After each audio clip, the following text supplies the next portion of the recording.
All right, welcome back to the channel. I am Jeremy. This is the Quicksand Tacoma. Today's video is going to be geared towards anyone looking for a electrical solution, a way to power lights and accessories. I had a Trigger 4 wireless controller. I'll link that video description below, but I've just recently switched to a new setup thanks to the guys at Explore Overland, and I'm going to get into that right now. Come on.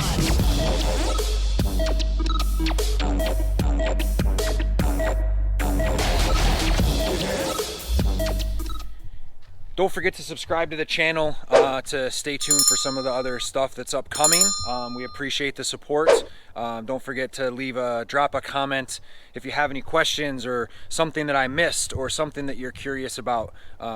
Drop those in the comments and I'll get back to you as soon as I can. First thing though is I knew that I wanted to keep as stock as a setup as possible. I didn't like having individual buttons. I didn't feel as if there were enough spots for them. I didn't want to come through the firewall at first, so that's why I went with the Trigger 4. The price on the Trigger 4 is very, very reasonable. It worked perfect. I had no problems with it. I just needed some space for some more accessories. So I saved up and I went with the Switchpro. So what I have here is an SDHQ dash mount. It replaces this entire inside piece. Right where this Switchpro panel is, used to be a little coin tray, and now that's where this goes. So all the stock buttons keep their existing places. Basically pop this section of the dash out, connect the buttons, even has this blank if you wanted another spot there for something additional. As you can see, I've only got 4 things so far. I've got my ditch lights, my fog lights. This aux 2 is my Diode Dynamics have backlight, so I wired those separately so I could have just the backlight on those ditch lights. And then this aux 1 is my marker lights in my grill. I wanted to be able to control those separate from the headlights themselves. I have 4 other spots left. That's why I went with the 9100, because I wanted to make sure I had enough room for some additional accessories. Gonna do a light bar and a bumper at some point. I'm gonna do some side lights, some scene lights for camping down the road as well. So I wanted to have plenty of options going forward.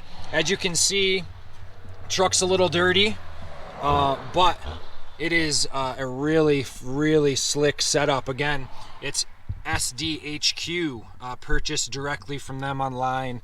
It's a really nice setup. I got the panel from them.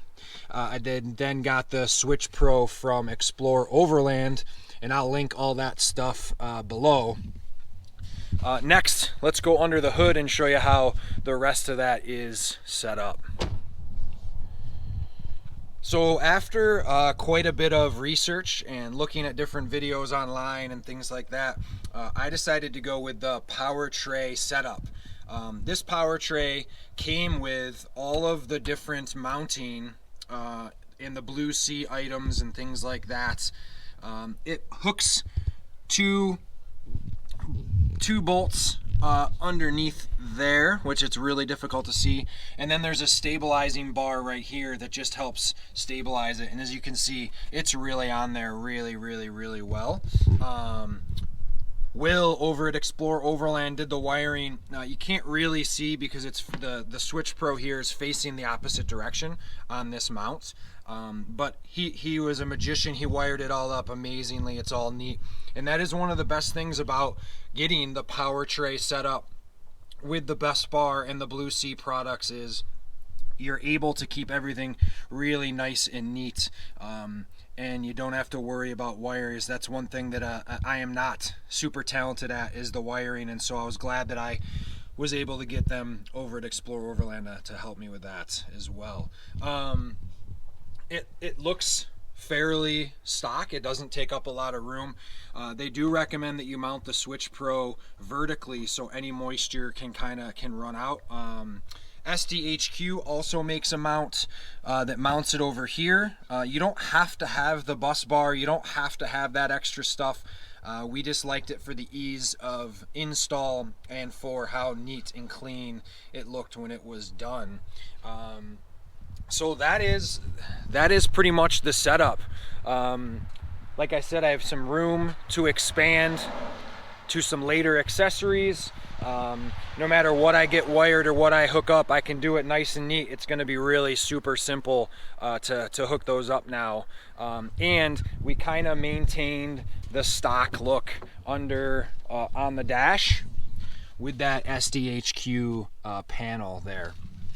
I know I said that the next video was going to be the Prinsu rack. I actually got the wrong Prinsu rack, so the guys again over at Explore Overland are hooking me up. They're getting the other one shipped in quick, so I'm going to be working on that video next. So I did have a little bit of time to get that Switchpro 9100 SDHQ dash mount and the Powertray under the hood mount with the blue C products. I will link all that stuff below.